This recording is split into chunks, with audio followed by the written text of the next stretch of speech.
January 2's, gone into February 2's, gone into Spiderman.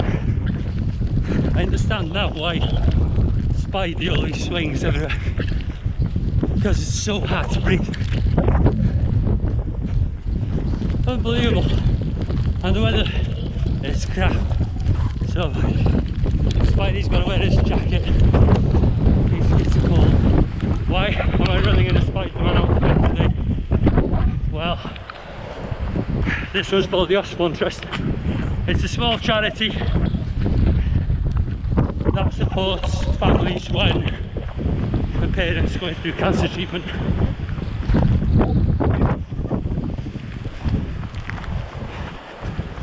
I lost an actress 3 years ago to breast cancer, and the charity supported us throughout, and just for the kids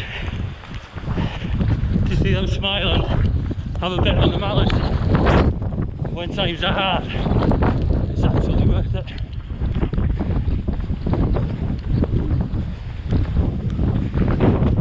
And why not do something, get us out, doesn't matter what the weather is. It's a little something to say thank you, a little something for the next family. Unfortunately, well, cancer is bound to hit somebody.